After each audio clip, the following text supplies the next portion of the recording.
पवन सिंह के संपत्ति के कमी बा बड़का बाबू ना खेसारी लाल के संपत्ति के कमी बा ना लेकिन पवन सिंह से खेसारी लाल अगर आगे है तो एगो जादव के बेटी के बाह पकड़ ले बारन ओकरा जोड़े अपन जीवन निमाहता खेसारी लाल आ पवन सिंह पटना में घर बा आरा में घर बा एगो मेहरारू मर गए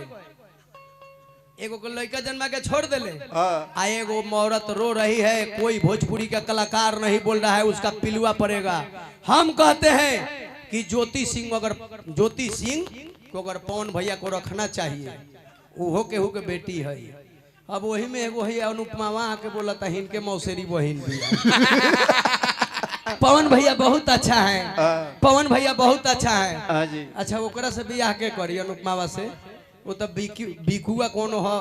है ने के जहानाबाद के ओकरा से पहले मेडिकल होगी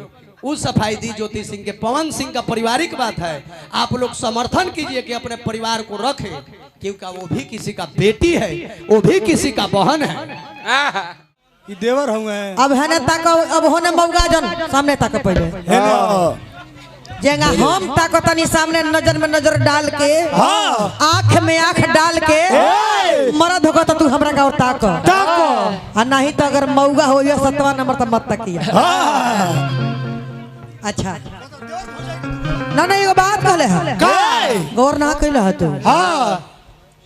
ई कहले हां कि खेसारी लाल सुपरस्टार पवन सिंह सुपरस्टार खेसारी लाल के बियाह बन बजाओ ना मेहरारू सो मेहरारू के हाथ धक लेके चलता रहे सही बात बा पैसा ले ली अवधेश बाबा गोपालपुर भजन गायक 251 रुपया का आशीर्वाद दिले बनी भगवान से निहोरा रही कि हे भगवान पैसा ली भैया दिया समय बताइल बा समय बता कुछ कहल जा मामा पुलिस राय जी माने हे भगवान नाम भगवान दास तुमड़ी में जले ना पुलिस राय जी हजारों हजार का आशीर्वाद दिले बनी नमस्कार रही पटापट ने बढ़ा दिहल जाओ समय बताइल बटे ए साधु जी नागा राय जी हजारों हजार का आशीर्वाद दिले बनी नमस्कार रही धरती की जय जयकार रही तो हमरा ई नहीं खे बुझात कि पूरा दुनिया जानता पूरा भोजपुरी जानता कि पवन सिंह के पहले शादी जौन भई रहे वो औरत मर गई अब कौना कारण से मर गई तो माने इहो लोग जानते होई लेकिन ई बात हम ना कहे तो उनके माई बाबू ना जानत रहे उनके मौगी मर गई तो कहे अपना छौड़ी के देता नहीं ई त बात जाने के चाहिए नु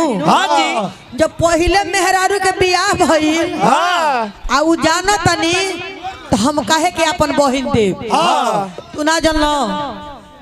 जानलो जे अपन बहिन जाके दे देला पवन सिंह के ए पवन सिंह पर गरम काहे बाड़े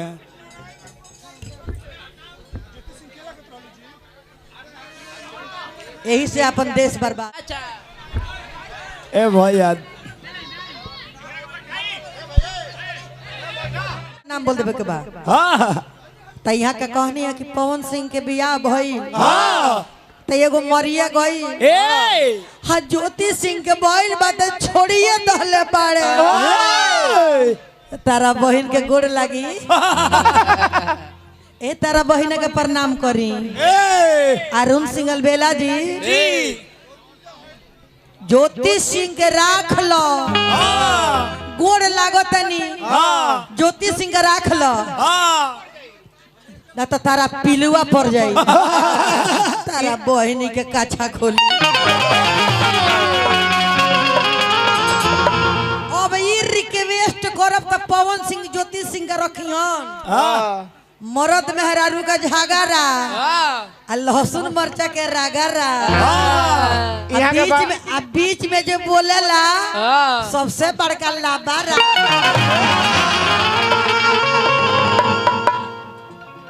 ओ लोग का झगड़ा आ केकरा का हम दोष दिए महाराज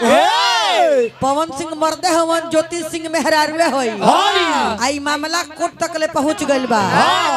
यह आशीर्वाद दे कि पति पत्नी के जोड़ी बना रहे यह आशीर्वाद दे तो काहे के लिए जाके अपना बहिन ज्योति सिंह के करौला। हाँ ना न करे के चाहिए। के लगी ज्योति सिंह के बड़ा गरम बनी है ओह दादा इहनु बड़का भाई हो ज्योति सिंह के बड़का भाई हो अरुण बेला। हाँ यही से करो तरह खेल आ इनका मौसी के लड़का हो पवन सिंह।